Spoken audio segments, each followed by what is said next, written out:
The thing is, sometimes people keep investing and people say, oh, I've invested so much in this relationship already. You realize that the person is no longer interested, but you are saying, I've invested so much and I cannot allow all this investment to go down. There are those times you have to just count your losses and walk away, because guess what is going to happen? You probably would continue investing more and still at the long end have to walk away. And so I've had to say goodbye in my life. And I remember personally, I know this is Relationship Unplugged, so we are going to be as transparent as possible. We're going to talk real talk. Yeah. I cried over broken relationship already.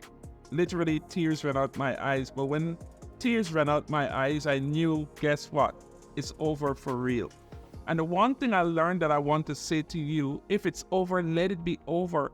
Don't tell somebody who thought it was best to walk out of your life or cheated on you or whatever happened. If it's over, it's over. So, let's still be friends. That doesn't go very well. If it's over, just let it go. So I usually tell people, take the container, your life I use as an illustration of a container. Take the container, wash it out, throw out what's in there, and turn it up and ask God to refill it. Because the bottom line is, if the wrong stuff is in there, it's taking up space and the right stuff cannot come in. So some people say the relationship is over, but they're still hanging on. And there are some people who want to keep playing you and baiting you and dragging you along. But you need to come to a place where you realize, guess what? If I'm in a relationship, I'm in a solid relationship, I know it's working, and I know that this is what I want to happen in my life. Bottom line is, I tell people you need to be able to specify what you want in a relationship. And when you know what you want, you also know what you don't want. How do you interpret or deal with that statement? How do you answer to that statement?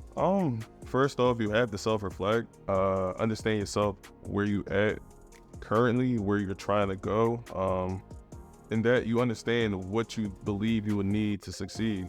So if you need someone to be a little bit more nurturing or a little bit more tending and caring, or whatever the case may be, you will understand that because you understand where you're at and where you're trying to go to. So taking that step back, just self-reflecting, definitely will help you know what you want and what you don't want. Thank you. And so, like I said, we are going to share experiences because we want this to be as real as possible. So, here I was married. My first wife died. I'm single and looking, and people will introduce me to friends, family, literally. And I never back down from an introduction. So I'm going to talk to somebody if I was introduced to them. And for me, one conversation would help me to realize if there is any hope in this situation or not. And so I reached with somebody. The thing people used to ask me, where did you get all these questions from? I always have a lot of questions. And it's important to ask questions so that you can have answers. The scripture is clear. The Bible says, ask, and it will be given unto you. So you need to ask questions. And so I would reach with someone. I would say, let's sit down and have lunch or dinner. And if you really want to know what's in somebody's mind a lot of the time, go to dinner or go to lunch with them.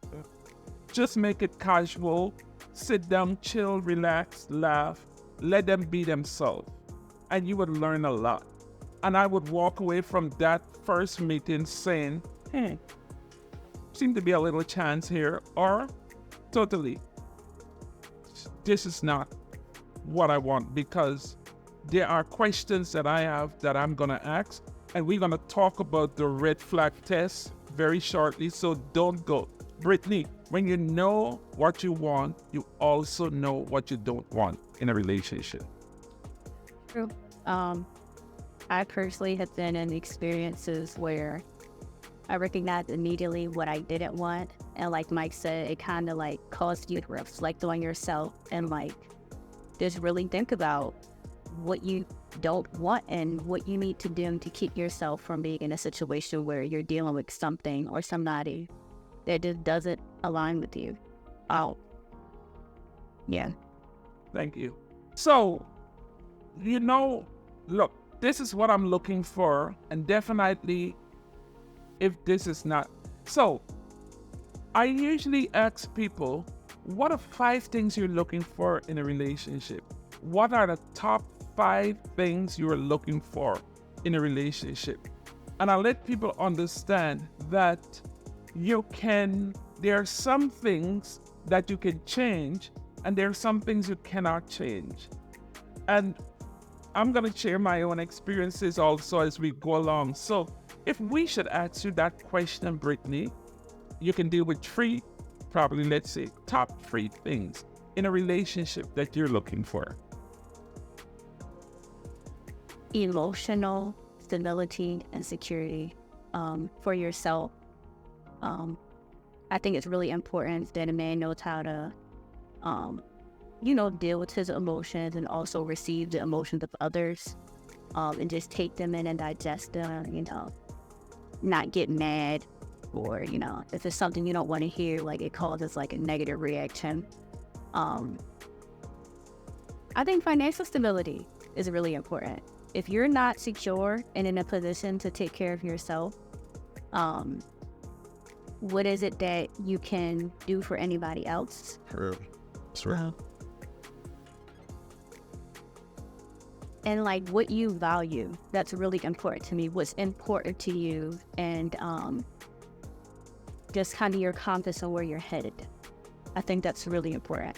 Your purpose.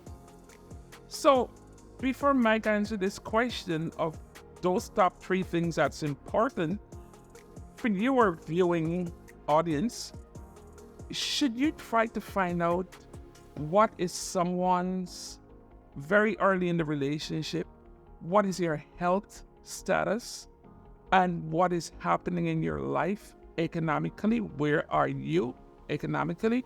And I tell you why, because I counsel someone who got married and shortly after said, if I knew this person had so much debt, I would not marry them. Are you serious? What were you talking about during the courtship stages? Yeah. What are the top 3 things you're looking for in a relationship? First, importantly, the maternal instinct, the loving nature to not only want to take care or fend for yourself, but also for others, in the aspect of both your partner and people you come across on a daily basis. 2, definitely, like Brittany said, that emotional stability. You're comfortable with your own emotions and the input of emotions from your partner or outside parties.